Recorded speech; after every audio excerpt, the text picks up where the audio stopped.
And listen, welcome everybody to another installment of the SportsRap podcast right here on Heat100Radio.com. So listen, if you don't have Facebook, you don't have Instagram, you can tune in. You can get the TuneIn app. If you got the TuneIn app, you can go to the TuneIn app. You can search Heat 100 Radio, log in there, pick us up. You can get our voices here. Also, you can go to Heat100Radio.com. Log in there. Well, not log in there. You can check in there, and you'll get the live feed there as well. But all of y'all that are on Facebook, Cuzzo, Tawanda, thank you for tuning in as always on Instagram. Y'all know what to do. On Facebook, when you sign in, when you leave me your comments, please make sure that you let me know who you are because we're doing it simultaneous, so I need to know who you are. On Instagram, you know I'll see you, and I will definitely give you your shout-outs when I give you your shout-outs. So if you're on Facebook right now, where we are, you're looking, it's a gentleman to my left, good friend of mine. I'm going to call him Raider Rab for the day because that's what we affectionately call him. He's a diehard Raiders fan. He is a member of the Raider Nation, but a genuine good dude, and we always talk sports. We work together, we talk sports, and it's typical and basic for what we do here, as everybody knows. Sometimes we agree on some stuff, sometimes we don't. But that's the nature of having a sports conversation. And, you know, I don't have sports conversations with everybody. I only like to talk to the logical people that understand what I say and give me an understanding of what they say, and then we can agree to disagree. But that's what it's all about.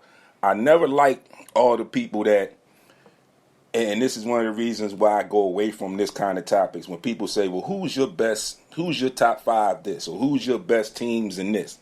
When I give you my list, then you want to knock my list down and break my list down. It shouldn't be that, because if you ask me my top five, you don't have to agree with my top five, but you got to respect it. Because you asked me what was my top five. See how he just chimed in right there and he said his opinion. It's respected right there. So, you know what we do here. We're going to give you some news, some updates. We're going to get into some scores from yesterday. And I got some topics to bring to. My guy here, he's got some topics to bring in too. So, we're going to do it that way today. I had some stuff scripted, and you know how I always do. I always have some stuff scheduled. But sometimes things change, just like that coaching situation when you got to make adjustments on the fly. Sometimes you got to make adjustments right before the game. So today, we making an adjustment. I know what I posted. I know what I told y'all, but I'm sure y'all will enjoy what goes on today, the dialogue that we're going to have today. Still in Black History Month. So, before we really get started, in 1920, okay, first black pro football players were Fitz Pollard and Bobby Marshall. All right.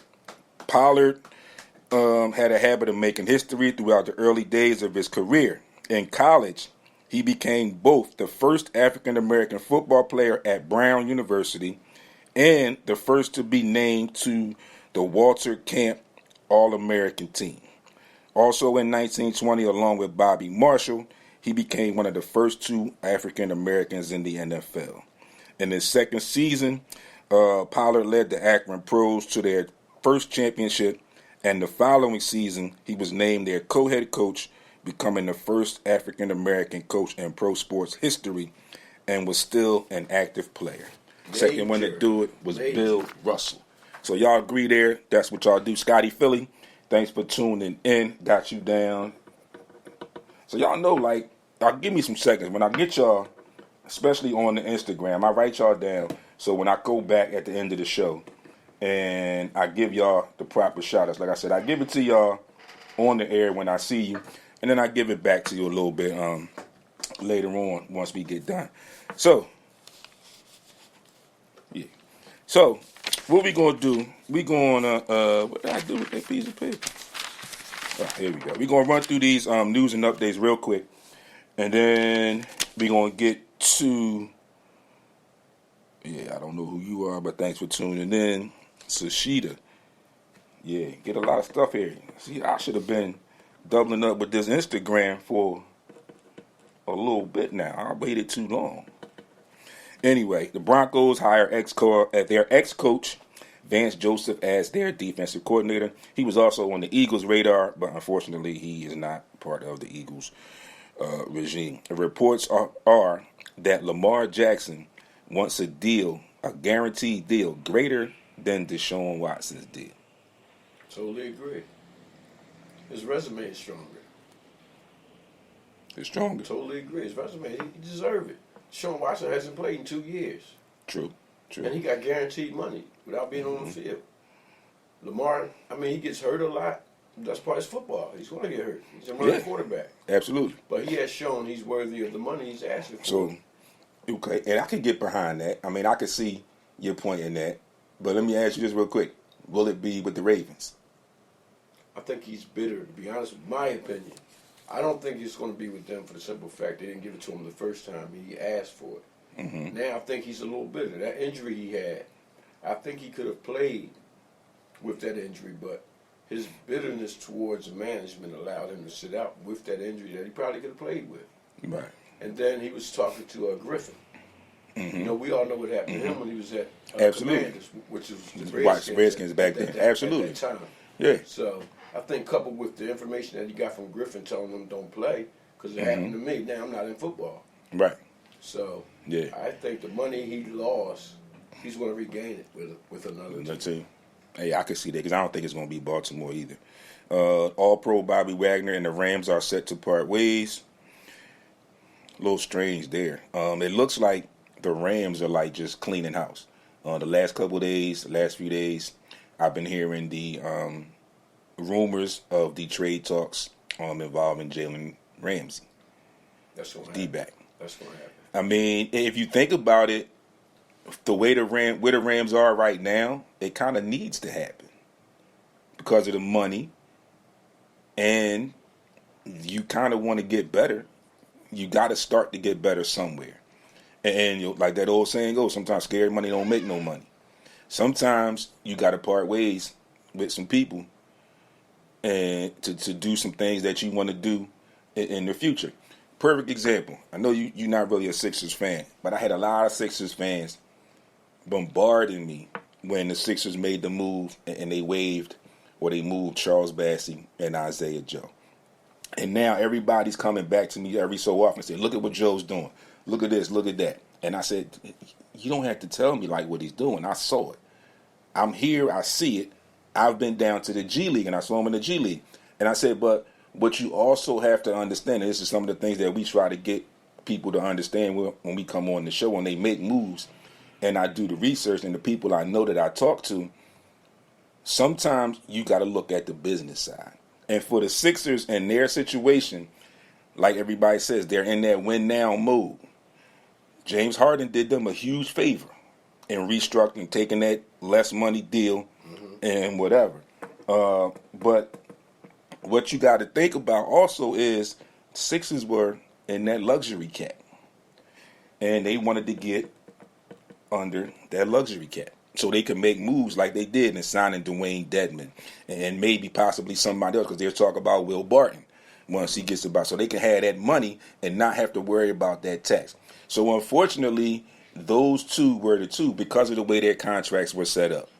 Plus, Joe is benefiting from opportunity. He wasn't going to get it here. He's getting it now. And that's the other thing that people overlook. Big difference. The other thing people overlook. You bring in a James Harden, you bring in a DeAnthony Melton, somebody that's already proven, and then you have a Maxey who's been proven by your standards so far because he's here with you.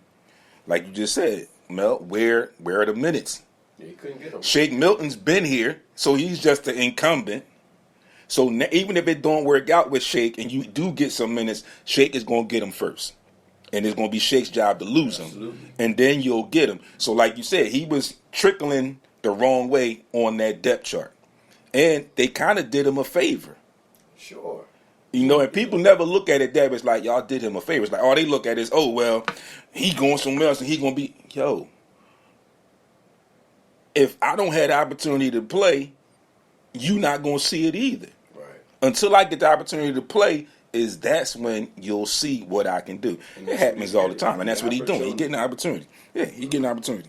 Bryce Harper is set to report to the Phils in about 2 weeks. Quinn Snyder is finalizing a deal to become the new coach of the Atlanta Hawks. Fired my guy. Excuse me, real quick. That's because of Trae Young. Him and Trae Young wasn't getting along. And I tell people all the time, They're not going to get rid of a player that's making millions and millions and millions. It's easier. Coach People don't understand. It's easier. It's easier to get rid of the coach because you can just fire the coach. Yeah, because Nick McMillan's established. He's established. Yeah, he's established, right? And the thing is, like you said, you can just fire the coach. The player, after the you can't just say, "Oh, all right, you fired." You can't do that with the player. Yeah, you can't do that with the player. Absolutely. And I said that to somebody too. I said they fired him. I said, but he got them to, in the half a season when he took over, he got them to play in their best ball that season for that half a season. They beat the Sixers. He got them into the playoffs, and then he ultimately led them to beating the number 1 seed in the playoffs. Mm-hmm. Took 7 games, doesn't matter. But for a team that ideally, realistically, and on paper should not have beat them, I ain't going to say they shouldn't have been there because of the way they played. Anything can happen. I'm going to say that should not have beat the Sixers the way the matchups went. I agree. But he got them to it, and he beat them. And then he comes back and he gets fired. And, it's sad that players at that level have that much impact. It's always been that way. And sometimes it's mind-boggling to me sometimes that happens for players that haven't really won anything. True. Well, a lot of times, too, it's on potential. Because if you go back... The majority of the time it's on potential. We know that. If you go back, as far as Magic Johnson, he got Westhead fired. Yeah. And that's when I start paying attention to how the magnitude of the player can establish the outcome of who goes on stage. Yeah. Yep. The LA Sparks officially re-signed Nneka Ogwumike. Manny Machado predicted that the players will be pissed about the new rule changes. We're going to talk a little bit about the new rule changes in Major League Baseball a little bit later. But ironically, he said that the players would be pissed. And what you mentioned to me earlier, he was the first one to get that automatic strike. The recipient of it, yeah. Let's see, the Bulls will shut down Lonzo Ball for the remainder of the season. KD is set to make his debut for the Suns on March the 1st, which is Wednesday. We'll see how that all plays out there. James Harden just recently passed his AI on the all-time scoring list for the Sixers. Wow. Amazing he did that in a year and a half. Wow. And it's probably hadn't even been a full year and a half yet. Yeah, he just did it. He just did it over the weekend. The other night, I think in that Memphis game when he had the 30-something. Wow. Yeah. Brittany Griner was honored at the NAACP Image Awards over the weekend as well. Jalen Hurts, congratulations to him. He wins the NFC Offensive Player of the Year. The Rockets owner submits a bid to buy the Washington Commanders. And the Eagles are bringing in Seahawks assistant Sean Desai for an in-person interview, his second interview for the vacant defensive coordinator position with the team.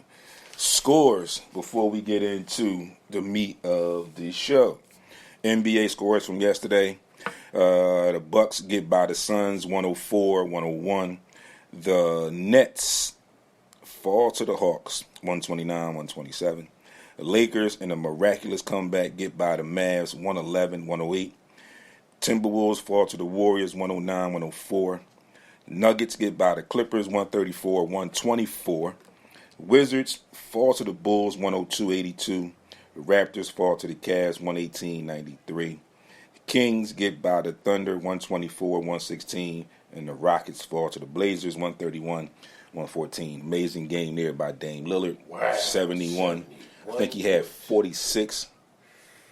I think in half. He doesn't get enough credit for being a player. He is. And then he's in that small market. And he in that small market. Again, he respected himself. He bet on himself, went to Weber State. And then he gets drafted into Portland. Not a big market. He's, by his play and what he does in the community there, he has brung a little bit of light. But just the nature of the business, small market, he doesn't get the credit that he really truly deserves. In the NHL yesterday, the Capitals fall to the Sabres 7-4. The Blue Jackets in overtime fall to the Wild 3-2. The Islanders blank the Jets 4-0.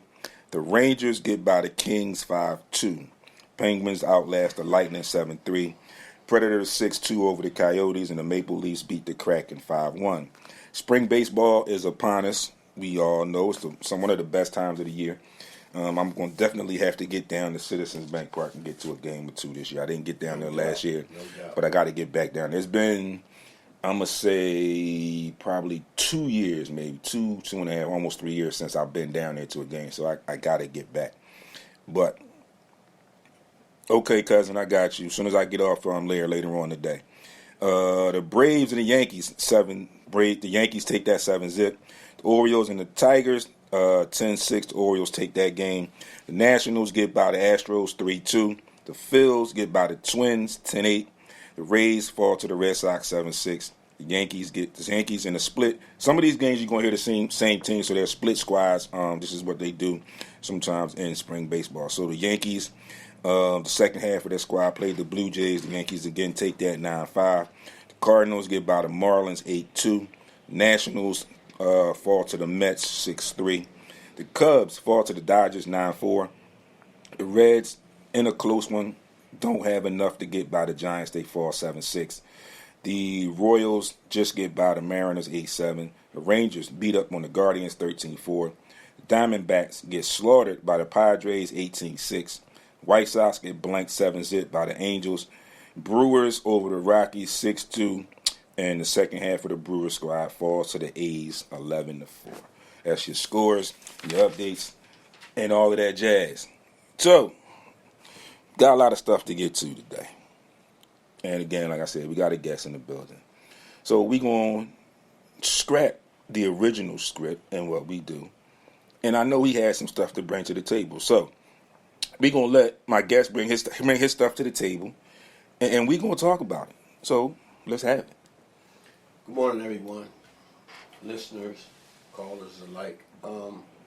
Let's touch on the draft since that'll be coming up shortly. Yeah, draft in April. Looming on the horizon.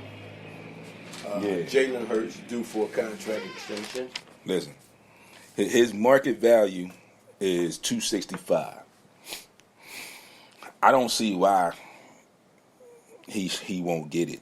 I don't see why he shouldn't get it. He should get it, but he may But not then again, y'all got 19 free agents. And then again, yeah, you're right. I can understand that. Right, and I just sat here and said business too, right? Bradbury, so, yeah. You want me to start? I think they gonna start with the franchise tag on CJ. I think that's where they gonna start. They are going to start. I think there has been talk that what they're probably going to have to do is do some restructuring. What about for Kelce? some context? There's another thing. They're going to have to restructure him and see what happens. Major. I don't think the young fella Cam Jurgens is ready just yet to step in full time. I don't think so either. Again, like you just mentioned, Bradbury, you have to make an attempt to keep him.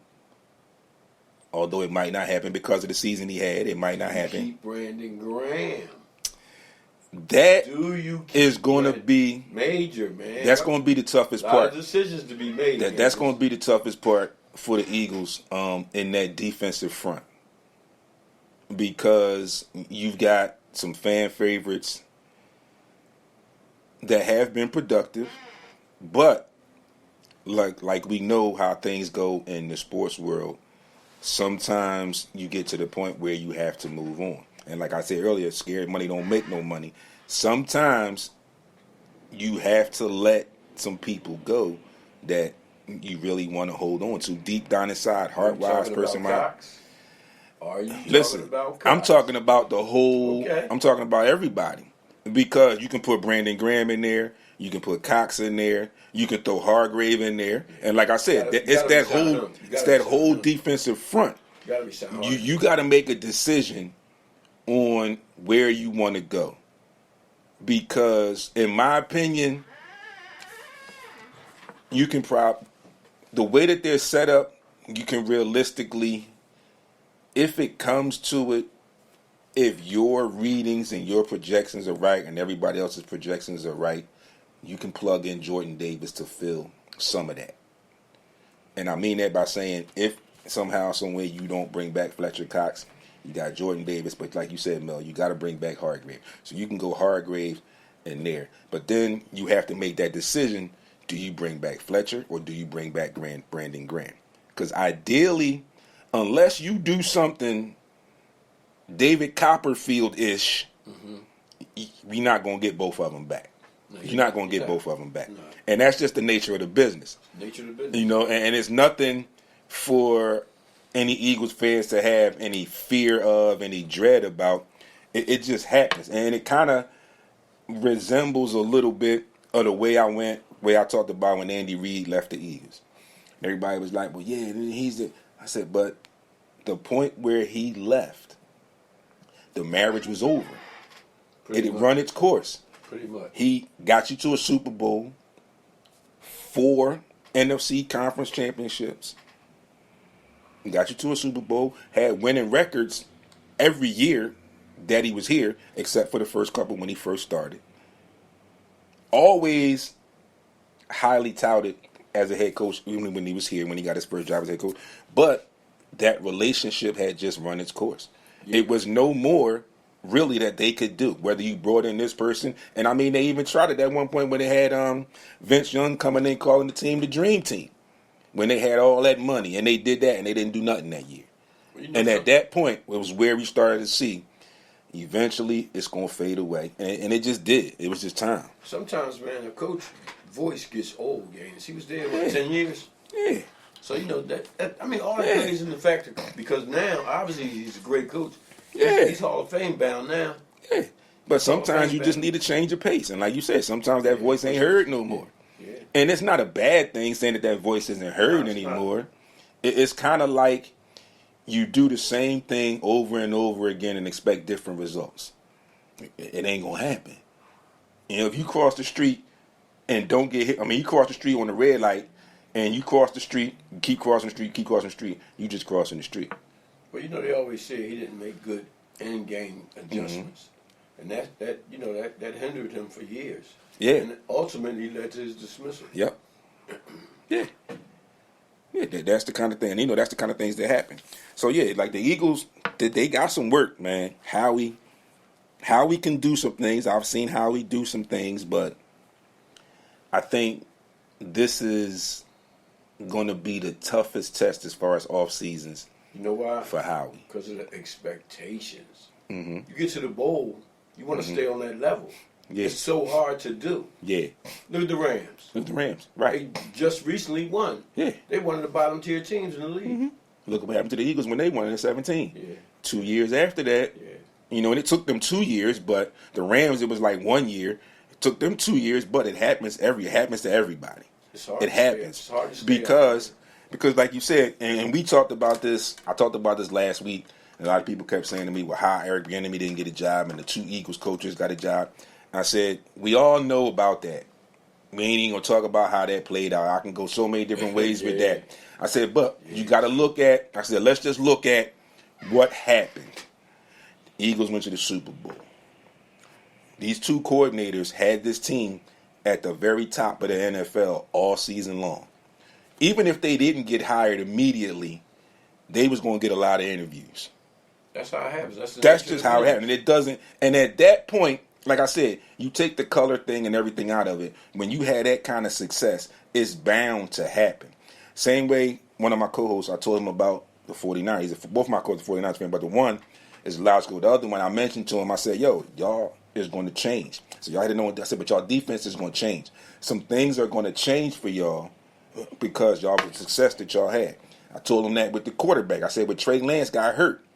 I said, the injury that he has, his game is going to change when he comes back. He said, well, why you say that? I said, it's human nature. It's not like I'm a doctor. And I said, but I know enough sports. I've seen enough of sports where I know the type of player he is, the injury that he had, his game is going to change. Some players are never the same. Never the same. Like I said. But it's natural. Broke his leg. Carr broke his leg. Right. And the type of things that you're expecting him to do, again, with the injury that he had, I agree. It's not. He may get some of it back, but it's not going to be the same as before the injury. I agree. It's definitely not. And I said, now, y'all had this success. DeMeco Ryans. head coach now. Y'all defense is going to change. He was like, I said, it doesn't matter. Whoever comes in there and becomes your new defensive coordinator is some way going to put his thumbprint on that defense. Whether he brings some stuff in that was already there, he's going to incorporate his own thing into it, and it's going to change. Agreed. And I'm not saying that it's a bad thing. I'm just saying it's the nature of the business, and we see what happens when you have that kind of success. Just like you said, the Eagles are quick, and they said, we might be able to get away because of where they are, where they set up in the draft. They might be able to get away with losing Bradbury, and we're just talking about the secondary for right now. But they saw the impact that CJ had. He's a priority, so they're going to franchise him. And we can deal with working on a contract for you next year. But we got to make sure you here. Because you and Slay, y'all the captains of that back end. And we need you back there. Now, like I said, with that cornerback, the way he played for you, you want to bring him back. But also for him, he's definitely going to test the waters because he got waived by Giants. The Eagles picked him up. He had a hell of a season. So, in essence, he bet on himself for the one-year deal. He showed he belonged. Absolutely. Somebody's going to pay him. So, somebody's going to throw some money at him. If they don't pay him, absolutely. Somebody else, somebody's going to pay him.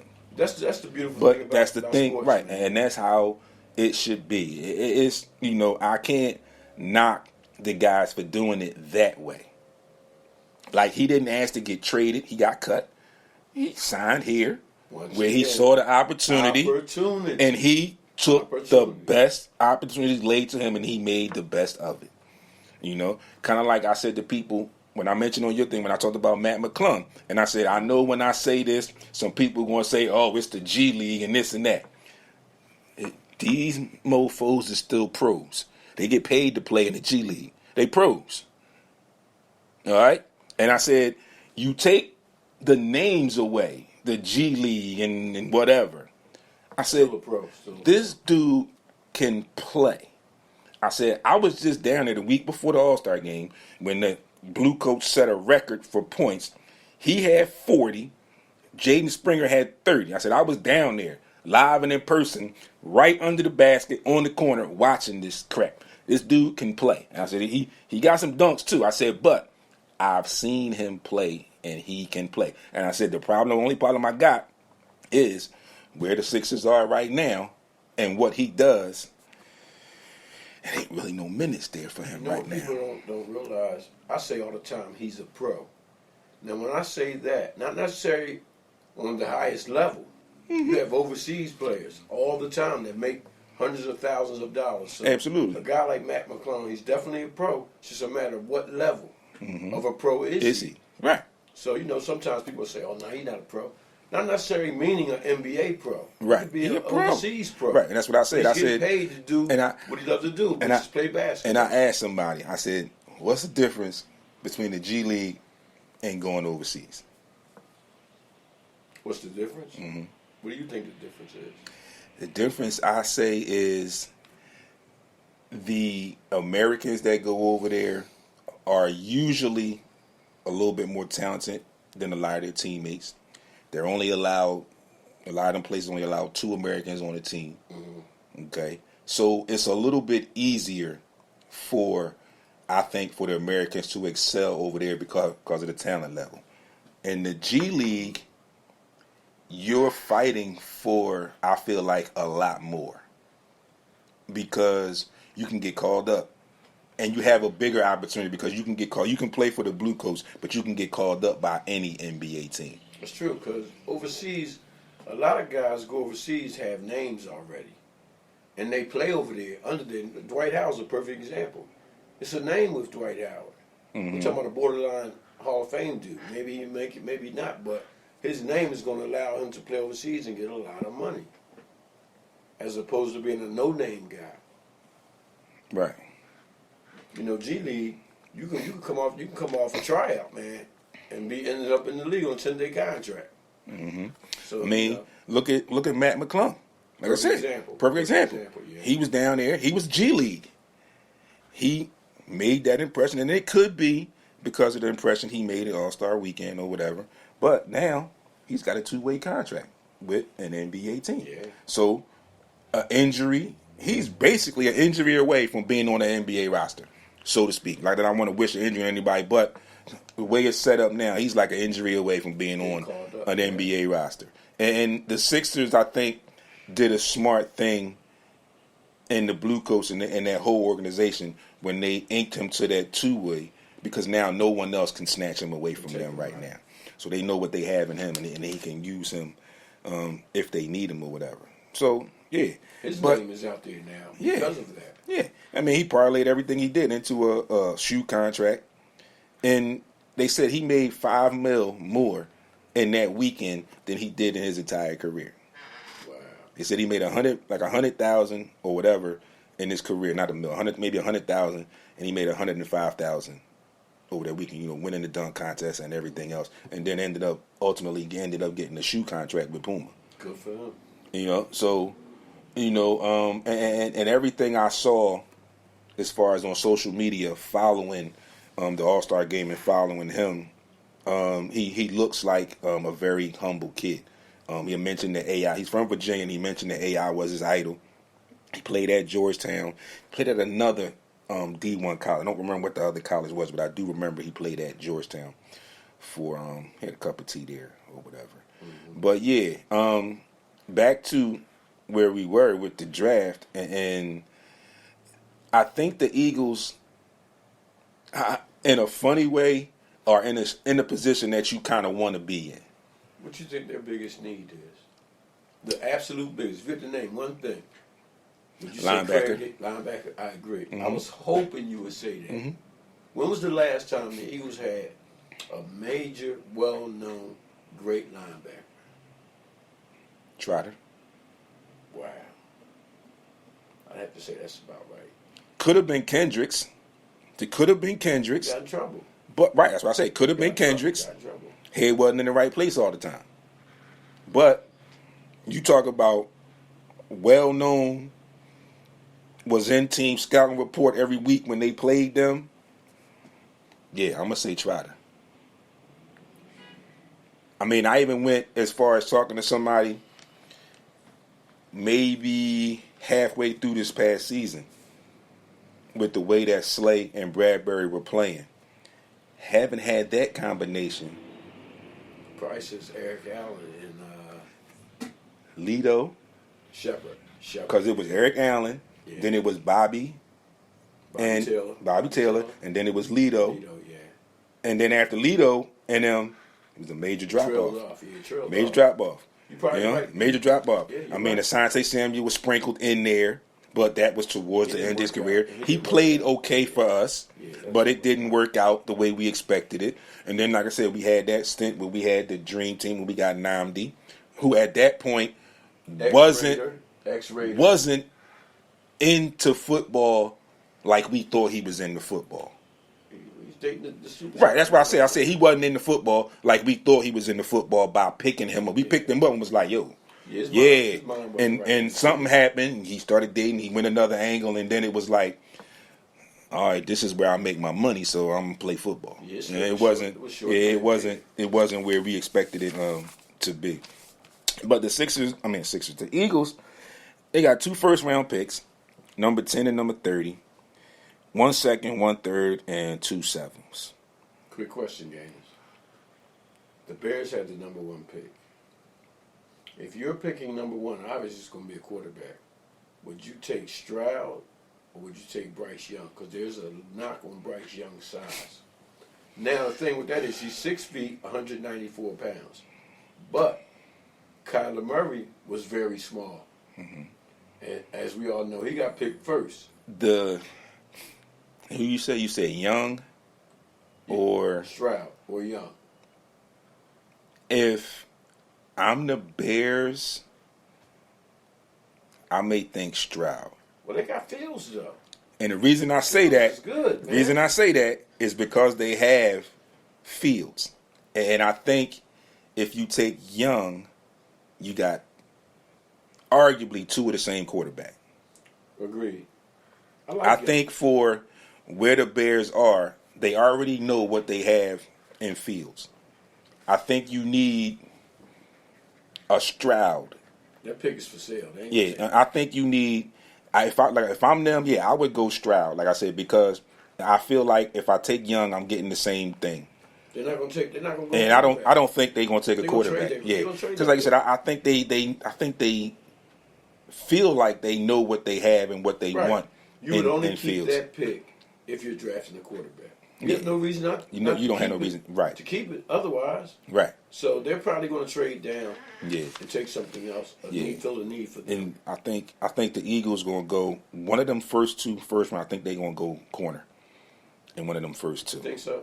Yeah, I think it's gonna be either corner or running back. Oh yeah. And I think because like 2017, you had Ajayi and you had Blunt, and then you had Boston Scott. I mean, you had Corey Clement.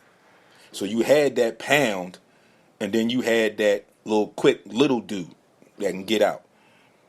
They kind of had that, but everybody was kind of the same. Gainwell and Boston Scott are pretty much the same.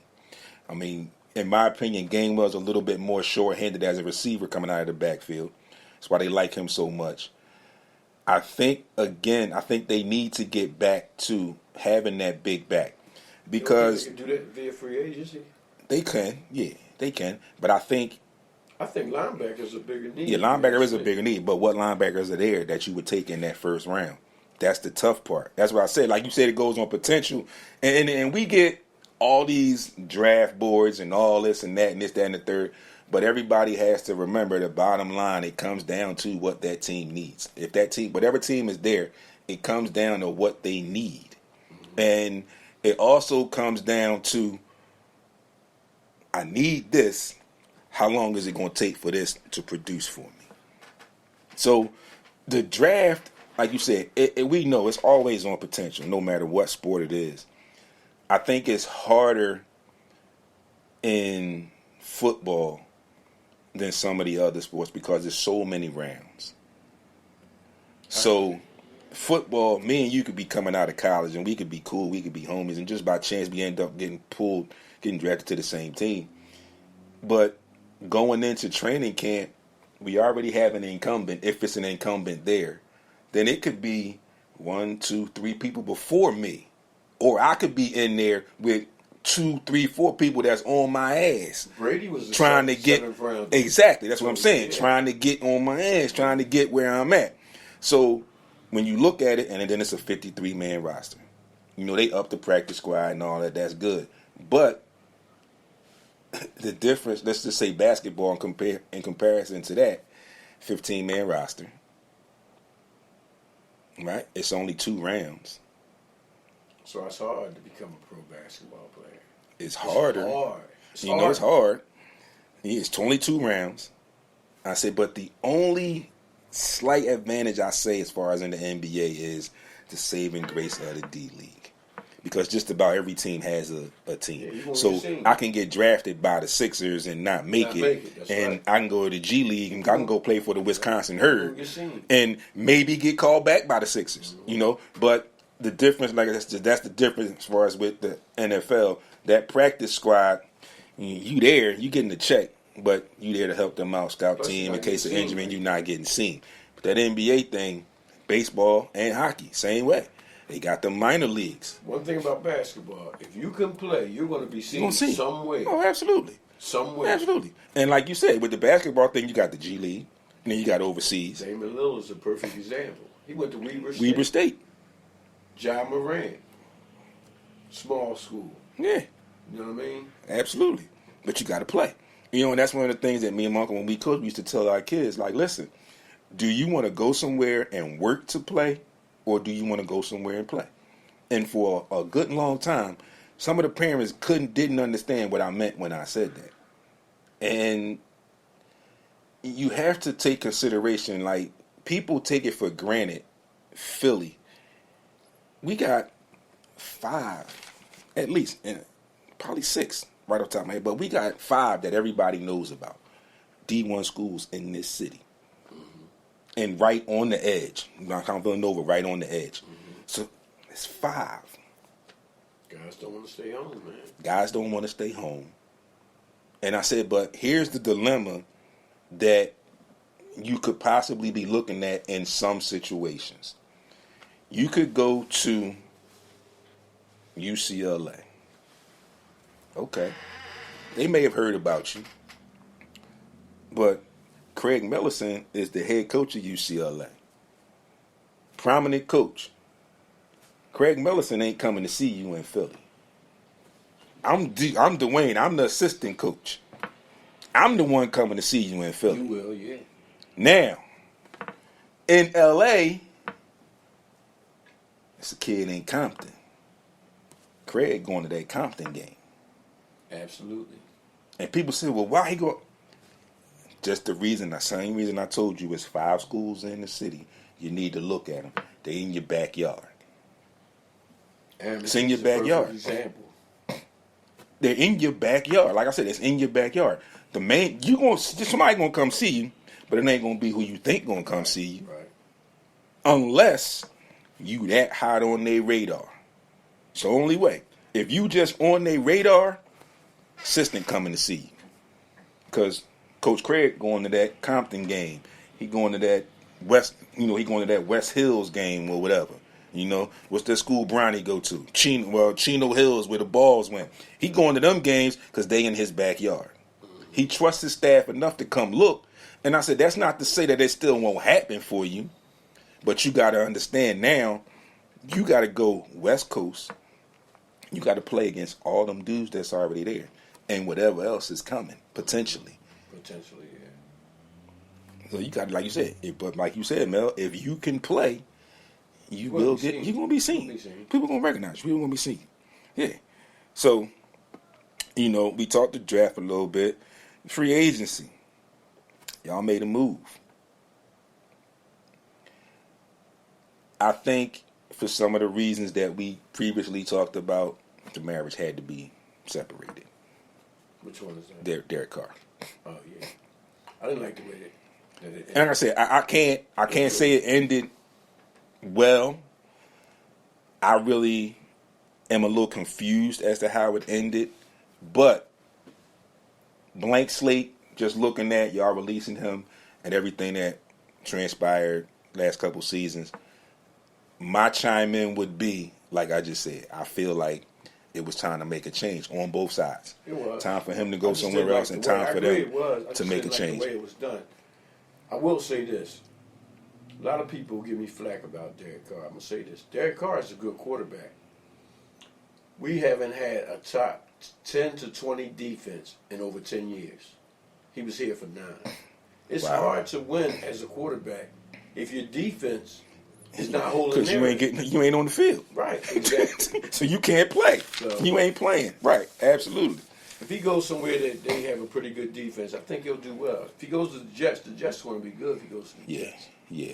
I like what the Jets are doing, surprisingly, over there. They're good defense. They are building something, and they're doing it one side of the ball at a time. Mm-hmm. And like you said, they building the right side first. Mm-hmm. You build that defense, and you give yourself opportunities. A chance. Give yourself a chance. That's all you can ask for. That's all you can That's all you can ask for. 49ers giving them especially a chance. Good in defense. that, yeah. And before we take our first break, while I got you here, I'm gonna talk about this real quick, and I'm gonna bring this up again. 49ers game. We all know what happened. Brock Purdy got hurt. Right? What fault was that? Before I even finish, you where I'm at. Go ahead. I said on a post after I saw what Debo said, and I knew that was some angry because they lost, some animosity because they lost. Mm-hmm.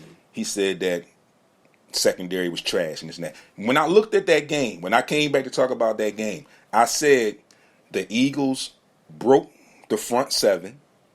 I said, in my opinion, watching that game, I felt like that secondary of the 49ers did a decent job. Because we ran the ball. All our touchdowns was on the ground. We ran the ball. And like I said, that's why I feel like we broke that front 7 where all them penalties came in and whatnot. Big-ass offensive but line.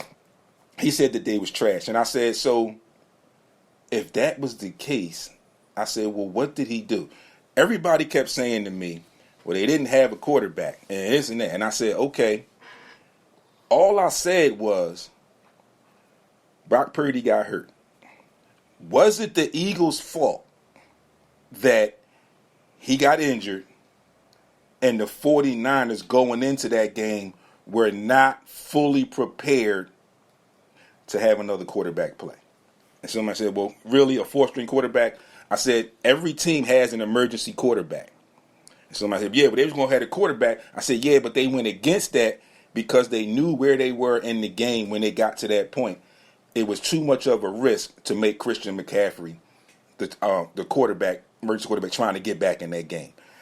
It's unfortunate that Josh Johnson got in and got hurt. But again, I said, was that the Eagles' fault that the 49ers did not make the proper preparations? Let me tell you why. As good as that front four of the Eagles were last year, you don't put your quarterback in a position to not get rid of that ball on a 3-step drop as opposed to a 5-step drop. He got hurt on a 5-step drop. It's too much time, 5 steps. That defense is getting to you. Without blitzing, they have all year. That's how he got hurt. On a 5, if you look at the tape, that was a 5-step drop. Against y'all, 3 steps, ball out. You got to get it out. He got hurt. That's how he got hurt. You have to. Which one went wide to get him? Sweat. He went wide. And it was Reddick that got him, I think, that play. Right. Reddick. He pushed him on one side, Yeah. then Reddick got to him, but it was a 5-step drop. But like you said, y'all didn't make the proper preparation. Everybody kept saying, well, Shanahan, man. and everybody kept saying, oh, well, they didn't have a quarterback to throw him the ball. Yo, what I'm saying to y'all is, again, was that the Eagles' fault? And I said, and I gave Shanahan a lot of credit prior to that. Even when they had Jimmy G, I said, I don't trust Jimmy G. I said, but I give Shanahan credit because he made the offense a way that Jimmy G, and when Brock Purdy had to come in, he made them comfortable and gave them the tools and everything they needed to be successful in that system. He didn't do it completely on the championship Sunday because he didn't prepare for that. And again, I kept saying to these people, that's not the Eagles' fault. We know injuries happen. They came in as the number 1 defense. And they got ran over the whole game. They didn't throw the ball. Offensive line was pushing them boys out the way. And like I said, I came back and I gave them credit prior to all of the animosity, even with the linebacker that said some stuff. Yo, y'all were broken. This is where those penalties came in. I'm like, yo, I played sports, I coached, and I refereed. The Eagles broke that front 7. They did. In that game. That's where and my homie kept saying, yo, we had 11 penalties. I said, y'all, they broke y'all. Y'all had and 3 I said, rushing touchdowns. That's what the 4. game was won. 4? 4. Okay. Every touchdown they scored that game was a rushing touchdown. And it was gaping holes. Gaping holes. But this was the number 1 defense. The best play Bosa had was the one where he almost got the safety on Hurts. Man, but Hurts was just too. Bosa even played. Exactly. I didn't hear his name. Exactly. Fred Warner. But they don't talk about that. Warner. They don't talk about Didn't talk about him a whole lot. Nope. I said the same thing. I said, Debo talking about they trash. You was hot garbage then that day because you didn't do nothing. The Eagles came up with a game plan focused on not letting Debo beat us, not letting Christian McCaffrey beat us. And again, I said the Eagles came in with the right game plan. The Eagles came in, and I said, even with all of that, I gave the 49ers secondary credit. I said, yo, y'all secondary played well. They played well. because they didn't have the explosive games that we thought A.J. Brown and Devontae Smith would have. That's true. They had modest games, but we thought they was going to be some explosive plays, at least 1 or 2 each downfield for both of them against that secondary. But that secondary stepped up and came to play. But again, like I said to a lot of people, I said the Eagles broke them. That front 7 was broken. And you knew it when that scuffle came and Trent Williams grabbed the ball and threw him like he threw him. You knew they was broke then. I knew it was over. Yeah. You knew it was done then. Yeah. Who does that? Nobody does that in football. Nobody. That's what I mean. You knew you was broken then. So, folks, thanks for everybody that tuned in early on this first half. We are going to take our first break. It's going to be a quick one because we got some stuff more. We got some more stuff to come back and talk to y'all about. So, sit tight. We'll be right back at y'all. You are tuned in to Sports Rap right here on Heat 100 Radio. Peace. See y'all on the other side. Just a second.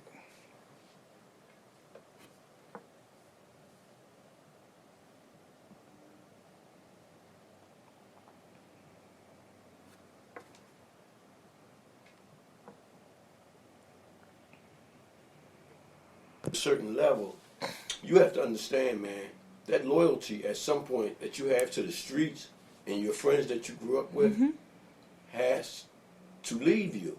Because this is what's going to happen. It's got to leave you. And like you said, sometimes you got to remove yourself from them people. You have to. Sometimes, hate to say it, but reality of it is, sometimes it could even be family members. A lot of times. Kidding me? You have to remove yourself and get what we're saying. I'm not saying remove them. You remove yourself. It's a lot easier that way than to try and remove them. Because once you get to that level, if they were there, they're going to hang on to everything that was there prior.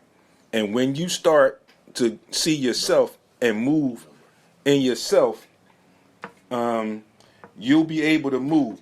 The number to call in, 215-287-1672. Feel free to call in and chime in. It's a good conversation, man. 215-287-1672. You can get us and join in. Yeah, so again, like we said, you have to listen, people. We telling y'all, we dropping some jewels on y'all. You got to remove yourself.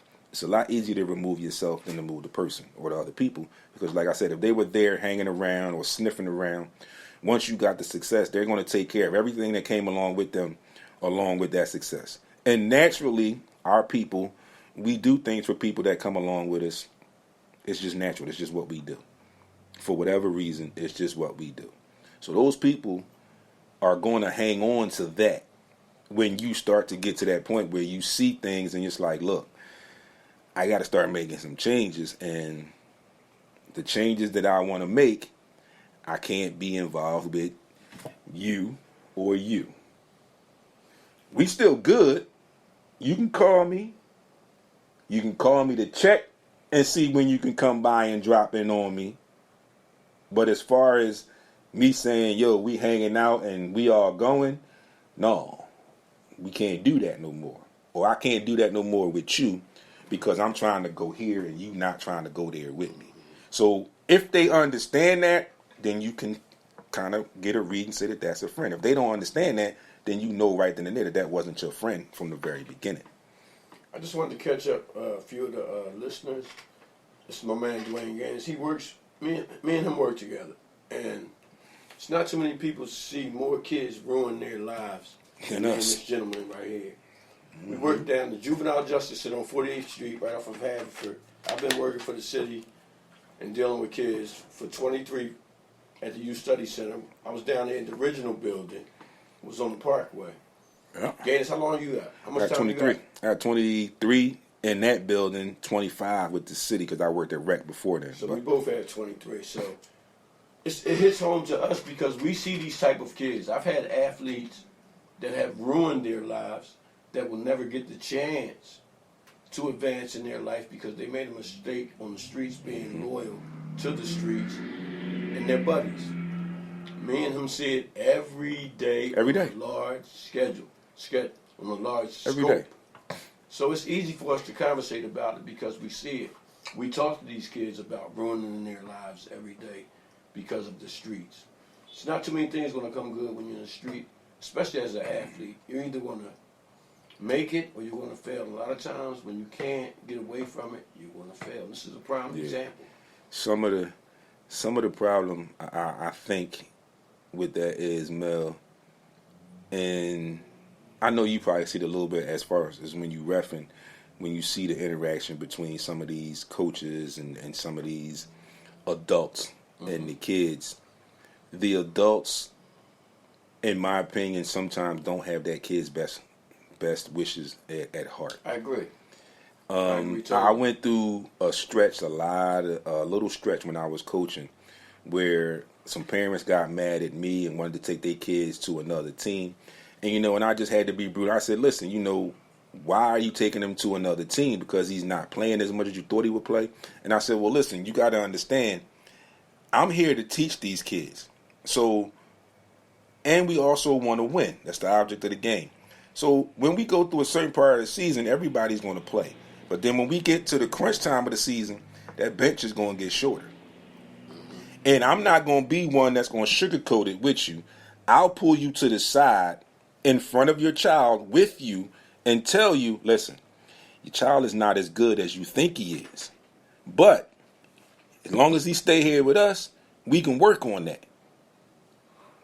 I felt like at the time then, it was a lot of coaches that were either scared or didn't know how to tell parents that. But it comes to a point when you have to tell them, because you'll get some of these parents who, like a lot of them want to say, live vicariously through their kids. And then again, you turn out that parents weren't all that good anyway. So now you pushing this kid, and this kid ain't that good. And what happens in that a lot of times is the kid ends up quitting that sport because you pushed them too much, and the kid now he don't want to do it. But you have to tell these kids and these parents, yo, listen.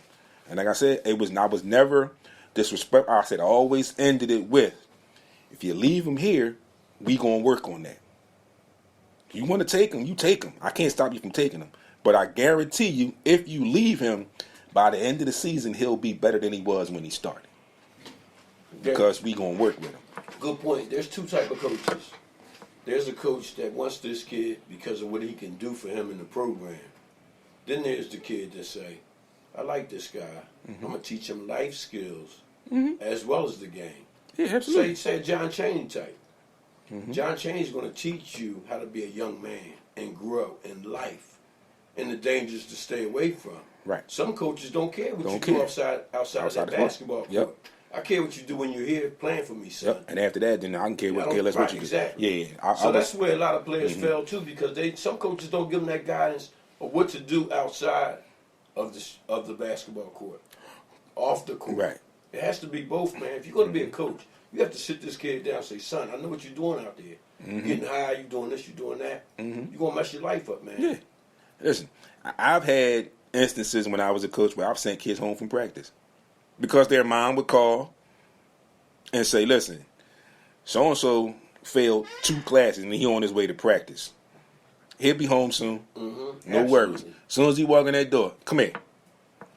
Your mom just called. Go home and do your homework. Well, I can't practice. Go home and do your homework. Come to practice the next day, but you go home and do your homework. I encounter kids on the court all the time with bad attitudes. Yeah. Bad attitudes. Nobody's going to want you, son. Nobody. Somebody looking at you right now, throwing this tantrum, cussing. You just got a technical foul because you cursed at me. Somebody looking. Somebody always looking. Always looking. Especially if you want to be in that world. If you want to be in that world, like they say, you got to know the rules of the game before you play it. And I ain't talking about playing basketball. I'm talking about what Mel just said. Everything that comes with it. Because you go, and I said, this is why I tell kids, I say kids, when y'all watch games, me and Baldy say this a lot. Turn the volume off and watch the basketball game. And watch everything. Watch how the players interact with their coaches. Watch how the coaches interact with their players. And I'm telling you this, and I'm not saying go watch the Lakers and the fucking Clippers. Excuse my language, Mo. I'm talking go watch Duke and North Carolina. Go watch Purdue and Iowa State. And get a bead on what's going to happen. I said, because now you playing for me. I want you to succeed. So when something happens on the court and I call you out, why do you think I always say, sit right here? Yep, right here. Give me a minute. Sit right here. Game start. Now listen. Bang, bang, bang, bang, bang, bang, bang. And when I tell you to go back, this is what you're going to do. All right, we good. Bang, we cool. You may get to a certain level where, and I'm sure you've seen it because I've seen it, players get put in the game, and obviously the coach gave them instructions. He had to tell them who to sub for, so he gave them some type of instruction. Player don't go out there kid come right back out the game in a matter of seconds, a matter of minutes. Walk past the coach, look at the coach. Coach don't say nothing. Coach is in the game. But later on, in that locker room or after that game or before the next practice, that kid is getting called in the coach's office, and the coach is going to tell him, look, A, B, and C. This is what it is. I told you to do this. I told you to do that. Have a seat. When you get ready to get on this program, you'll show me. And leave it at that. You know what that's called? That's called coaching. Structure.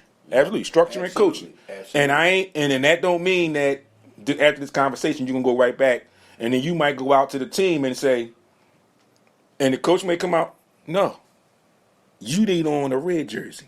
Turn that over and go red.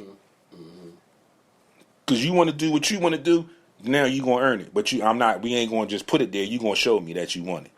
Absolutely. You know, so it's getting back to that. It's a lot of avenues in that. Like you said, what kind of friend was the other dude that was with Darius Miles that allegedly actually pulled the trigger?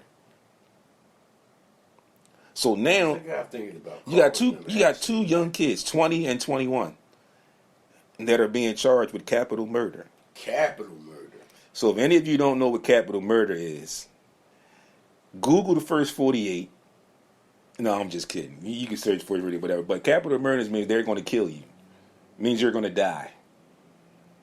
At some point during your sentence, you're going to come up against the board, and they're going to put you up for execution. Unless you cop a guilty plea to say you might get spared. And get life. You might get spared. You might. We're talking about somebody that would have made millions of dollars playing basketball on the next level. It's sad. I just hope the young kids coming up today, some of them will see that. The word gets out. Once you get to a college level, you have to leave high school level, the streets alone. Yeah. You have to. Especially when you're about to become someone. Mm-hmm. And when I say someone, because that's when everything, and that's your most crucial, that's your most critical, most crucial, most vulnerable time. If you in there, if you want to be in there, that especially, and the biggest key is that's the most vulnerable, because you know you on the potential of being something. They know you on the potential of being something. And then you get to thinking, why would he call me? Why didn't he think that?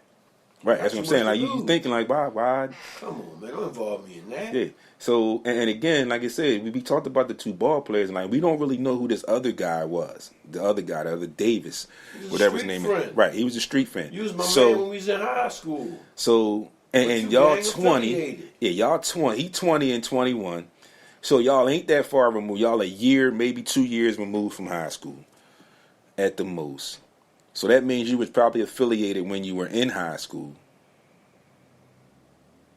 And see, this is what I like about doing this show, because now that we talking about this, we can come up with a whole bunch of different angles. Like now I just thought about something else. But they all in the same. They all in the same. But I'm just thinking, like now, you could even speculate or guess that Darius Miles was affiliated by association as far as protection, possibly because of the neighborhood where they grew up, and everybody in that neighborhood knew he played ball, knew he was going to do something, and knew that if they got a hold of him and protected him, he would come back and do something for them or something for the hood.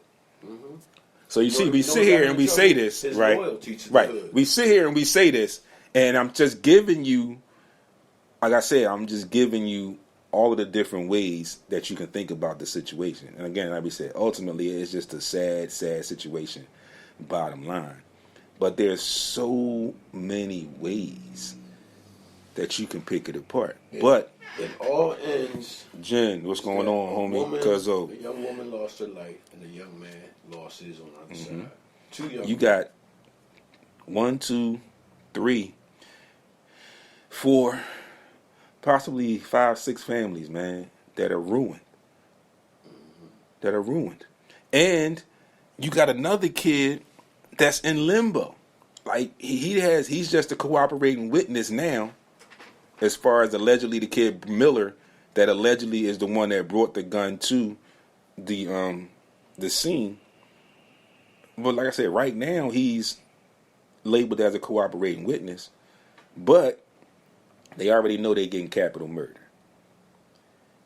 I don't know how many of y'all been sitting in one of them rooms.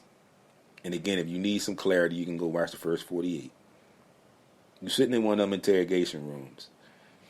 We still don't know if or how he could be brought into the picture. And it would be a even more saddening situation if he does somehow, some way get pulled into it. Because that would mean, I'm just saying, I know he's in it, but I'm just saying, and generally speaking, right now, he's got a little bit of a lifeboat. You know what? And I said, what could happen? Say, that murder couldn't have happened if without you. Right now, that's what I'm getting at. I'm saying these other two guys already know they're getting capital murder. Mm-hmm. But like you said, Mel, what if they decide that they want to cop a plea to get life? Then that means they got to pull him under that bus with him. Mm-hmm. Mm-hmm. Absolutely. And the question is, how quickly could that happen? For those of y'all maybe just tuning in, we was touching base on Darius Miles, star player at Alabama University, is being charged with accessory to a murder. So we was just touching on the dangers of being loyal to the hood. Once you get past the hood, you grow a little bit. Yeah, that stuff that y'all got. That stuff y'all guys got to let go, man. You know, it can cause a whole bunch of problems. You know, and the sad part, another sad part, Mel, is the social media thing. Like Mel just mentioned to y'all where we work at, and so many times these young men and young women get themselves jammed up and get in more trouble because of social media. They post everything on social media. Everything is posted on social media. That's why a lot of our kids are dying. Social media. I started the social media thing. Yes, I'm on social media. I have a personal page on Facebook. Yes, but if anybody knows me and follows me, the majority of anything that I post on social media is regarding to the show. There's the group page, SportsRap Podcast LLC on Facebook, and then my new Instagram at SportsRap CEO. That's where I post the most. So it's mostly about the show. But I'm also cautious and careful about what I post still because of what I do. I can easily get flagged for something I might say, something I might post. So I got to be careful in what I do and what I say and how I say things and what I post and how I post it. So that works. It's something that's like Mel said, it's life, you know, and I think it needs to be a lot more coaches earlier in these young people's lives that will do that for them as opposed to trying to get it once they get to college. But if you never had it, and you figure ideally, let's just take basketball, for example. You start playing basketball 5, 6. But you really start to get it around 12, 11, somewhere 10, 11, 12. But you're starting to get it. You start aspiring to be somebody. You're starting to make it. Right. You're starting to think, and your progressions is looking. You're looking at that tunnel, down that tunnel, and you're seeing a bunch of lights. It ain't just the one light. You're seeing flashing lights. Yeah. You're seeing colored lights and everything. As well as opportunities. At that point is where those coaches need to come in and be that person. And I'm not saying I'm going to be your father figure. In some cases, I may have to. But as far as the coach, you have to make yourself available to your players, and you have to put this in them, whether they get it now or not. You've got to preach it to them so it won't be at hard when they get, because if they don't get it at all, when they get to that level of college and maybe their second, third year at college and they don't have it, and that coach is trying to give it, now you got a problem. Well, that's why our coach should be accessible to their players. I'm saying in the teen years, the 13-year-olds, the 14-year-olds, the 15-year-olds. If I'm a coach, if you're not sure about a decision you want to make, you may call. I don't care what time of night it is. It might have been that situation. Yeah. Hey, Coach Mel, listen, man. My man just called me. He got a situation, man. He want me to bring this gun to him. I'm on the fence. What should I do? Hey, sit your ass down where you at. Stay where you at. Stay where you at. You in the room? All right, sit your ass right there. Coaches, you have to coach beyond the sidelines, inside those sidelines. You have to coach beyond. Because believe it or not, people, it's more times than not, these young men don't have that the way they should have it when they need it. Mm-hmm. If you don't understand what I mean when I say that, I mean, like Mel just said, you got to be that coach. You have to be receptive and available to your kids to call and talk to them, as opposed to just being that coach, or opposed to them going to, like Mel said, the OG in the hood. What that OG in the hood gonna tell them? Depending on what hood they from. The OG in the hood, more times than not, gonna tell them, probably leading something with like, well, that's your boy. Y'all been down since Sandlot. What you gonna do? You owe him that. I don't owe him, excuse my language, Mo. I don't owe him shit. And sometimes I get hyped sometimes when I talk about it, but sometimes this stuff kind of hits me. But like, yeah, I said, I don't owe him crap. I saw that we could be something at 12, 13. I'm doing everything I can to go right. You want to go left, you go left. You can still call me, but I'm going to make my own decision. And I'm going to stand by my decision. Well, we all know who you surround yourself with is important, man. Especially when you're a youth growing up.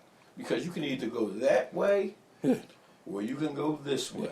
And the sad part about that is, a few times in that, you'll get labeled in that group. If you don't feel like you can differentiate yourself, you're going to get labeled right along with them. Although you might not be involved with what they involved in, but you hang with them. This happened to me growing up. Before I got hurt in the streets, I was labeled as being from my neighborhood before I was from my neighborhood. That's when I started having trouble. Just because I was cool with the guys that I wasn't really with. I got accused of being from them. Yeah. Just association. You Guilt by association. Yeah. That was my neighborhood. I knew these guys. I ain't with them. Yes, you are. Yeah. If you ain't against them, you with them. Right.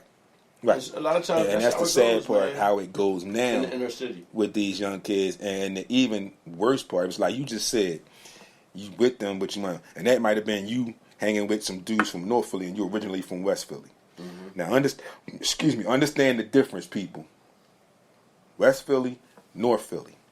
I either got to walk a nice little way, catch a bus, or get in the car and go to West Philly from North Philly. Today's problem is you got 56th Street allegedly beefing with 58th Street. 2 blocks. Get what I'm saying?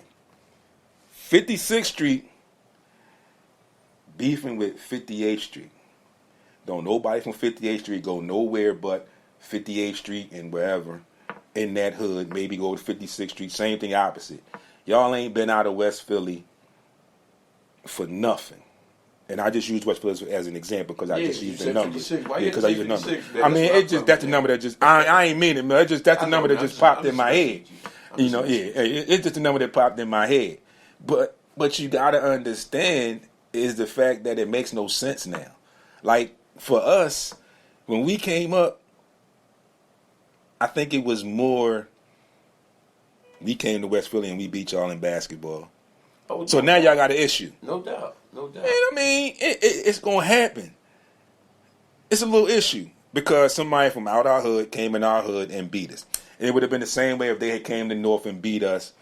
Yo, either we got to go down there and beat them, or they got to come back up here and we got to handle that.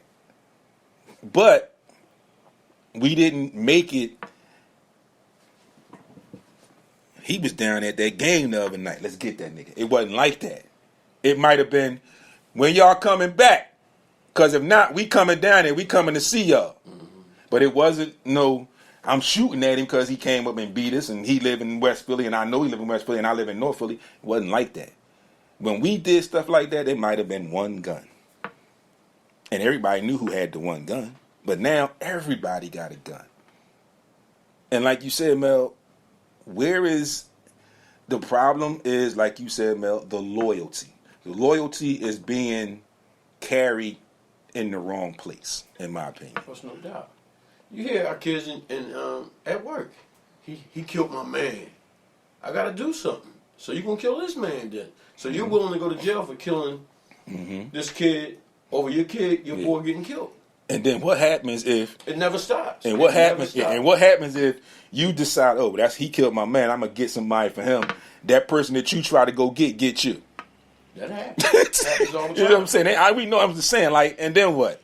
So now your efforts was all for nothing because your man ain't here allegedly, and now you ain't here. 2 families screwed. 2 families lost. Let's get to the public league championships, man.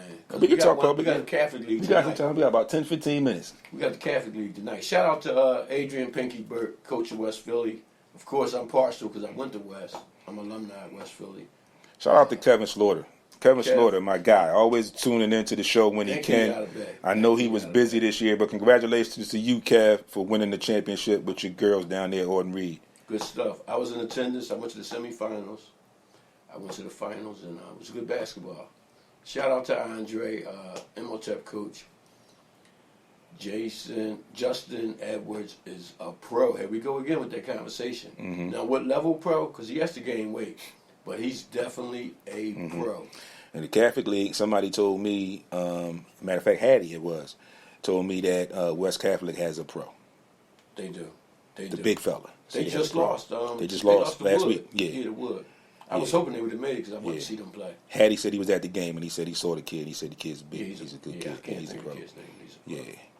So we got good basketball players in this area right now. We can't let me say, Ronnie Wagner, DJ. Yeah. Let me say, one of my kids I used to coach, Jalil Mack, is over there. Is over there assistant coaching with them over in Camden. My kid Jalil Mack. Malik Wayans has that job now. Yeah, Malik Wayans is over there. Jalil Mack is over there. Jalil Mack is assistant. Yeah, local guys, man. You know, and listen, they'll talk to the kids about life skills. Both of them. Listen, because Jalil know how me and my uncle talk. Me and my uncle and his dad, we know he knows how we talk to him. Definitely knows how we talk to him. You talk about the Philly Public League, and Philly area is crazy. Has been crazy for a long time, as far as with the amount of basketball talent in and around this area. Several pros have come from this area. Some Hall of Famers have come from this area. And I feel like the lack or the knock that we get as a city in a small way is we don't have that hub. And I mean it, like I say, down in Maryland, you got the Boo Farmer and that kind of stuff. I feel like, and me and Baldy talked about this, and I think I need to call Baldy and we need to get back on this and see how we can start this conversation again. Well, we have enough space in this city. We got old warehouses like for Don'ts was in the old vacant building. He put them gyms up in there. I think Philly needs to have that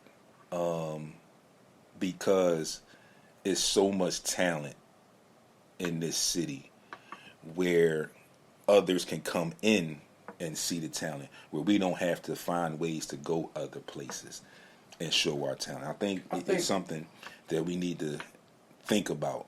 We don't have enough venues because I referenced the best high school summer league games in the city at the Chosen League. Mm-hmm.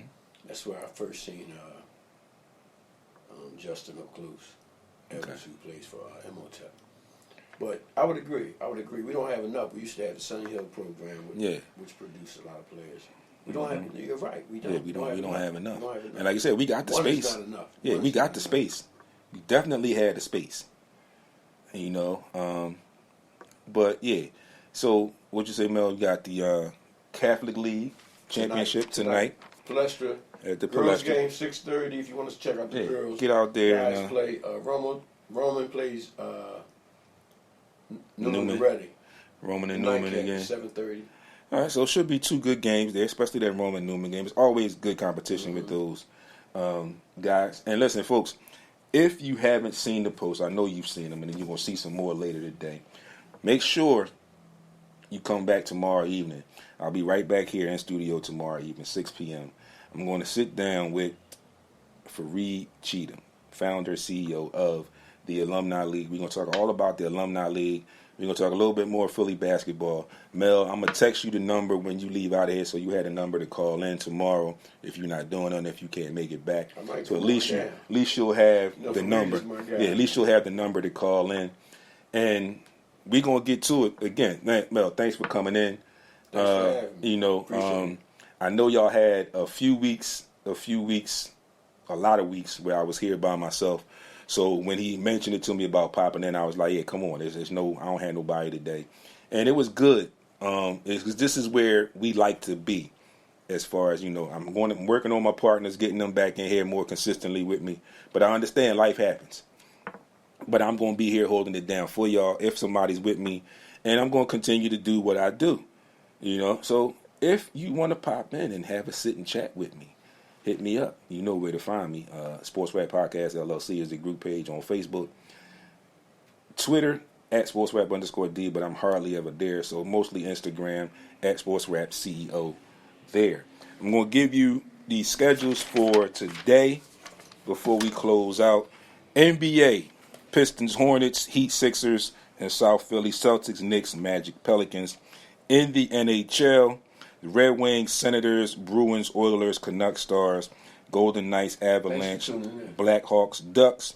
Major League Baseball, Spring Baseball, Marlins, Astros, Twins, Red Sox, Mets, Cardinals, Phils, Pirates, Rays, O's, Blue Jays, Braves, Guardians, Cubs, Rockies, A's, Brewers, Royals, Mariners, White Sox, Rangers, Reds, Cubs, D-backs, Dodgers, Padres, Giants, Angels, Tigers, Yankees. Again, folks, thanks everybody that tuned in. Cuzzo, Jen, thanks for tuning in this second half. Coach D, Dwayne, my guy from Westchester, thanks for tuning in. Everybody else that tuned in, listen, it's Monday morning. Be great on purpose. See y'all all week on social media. And don't forget, tomorrow evening, 6 p.m. to 8 p.m., we continue the interview series, Alumni League. We're going to talk the All-Star game coming up this weekend and everything else, Alumni League. Peace, y'all. Talk to y'all on the other side in just a couple days or so. Enjoy your day. Be great on purpose, as always.